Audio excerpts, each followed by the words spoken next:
একদিকে নির্বাচন কমিশনের প্রচার কোনো ভোটার যেন বাদ না পড়ে, অন্যদিকে তালিকা থেকে বাদ একাধিক বৈধ ভোটার। একদিকে নির্বাচন কমিশন ভোটারদের ভোট পর্বে অংশ নেওয়ার আহ্বান জানাচ্ছেন, ঢাকঢোল প্রচার করছে কোনো ভোটার যেন বাদ না পড়ে।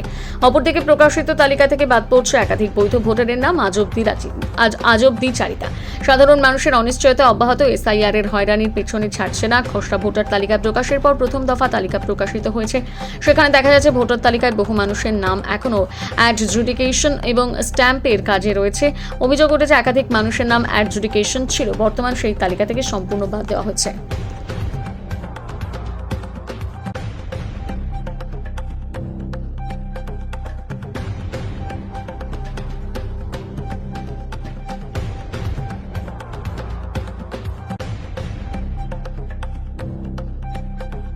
আজকে তো দেখা গেল যে একটা গাড়ি সুইপ অ্যাক্টিভিটিস আছে। বেসিক্যালি প্রত্যেকটা যে অ্যাসেম্বলি কনস্টিটুয়েন্সি আছে আমাদের ট্যাবলো যে আছে ঘুরবে, তার মূল উদ্দেশ্য আছে বেসিক্যালি ইলেকটোরাল যে লিটারেসি আছে সে ইম্পার্ট করার, প্লাস বিভিন্ন যে ইনিশিয়েটিভস আছে by the election commission of India তার প্রচার করতে হবে।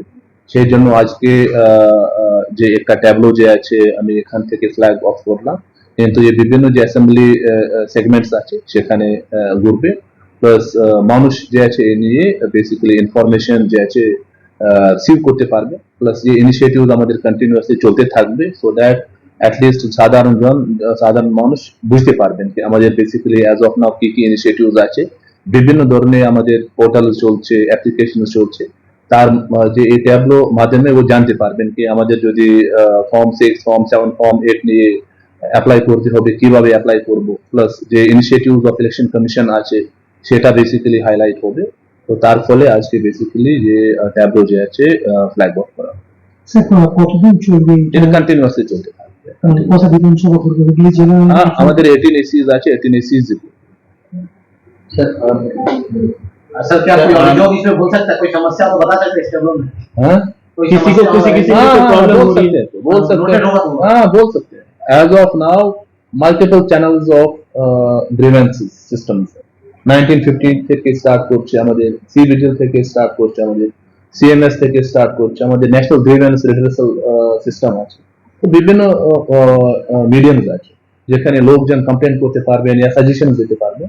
সেরকম তো অলরেডি চলছে, প্লাস লোকজন জানে because they are already in operation from last many years. तो कल देखा गया एडजुडिकेशन का सप्लीमेंट्री लिस्ट डाला गया, उसमें बहुत सारे लोगों का नाम डिलीट किया गया, तो क्या करेंगे वो, किस तरह से आवेदन? उसमें जो डिलीटेड केसेस जो अभी आ रहे हैं उसके लिए हमने ऑलरेडी बीडीओज, एसडीओज प्लस अपने लेवल पे भी जो है हेल्प डेस्क ऑपरेट किए हैं इंफॉर्मेशन देने के लिए, प्लस जिसका अपील जाने का प्रोविजन है कि नहीं मुझे अपील करना चाहिए तो they can also file an appeal माध्यम যে আছে both online and offline system আছে। তো আমাদের যে টিমস আছে SDO level plus BDO level plus DM লেভেলে থাকবে যে মানুষকে সাহায্য করবে। স্যার নিউ ভোটার যারা অ্যাপ্লাই করেছে অলরেডি তারা কি এই লিস্টে ইনক্লুড হবে? मींस फॉर्म 6 तो नॉर्मल प्रोसेस আছে, वो কন্টিনিউয়াস আপডেশন মধ্যেই থাকে, ও এক কন্টিনিউয়াস প্রসেস আছে। এই নিয়ে তার সঙ্গে কিছু ইয়ে নেই।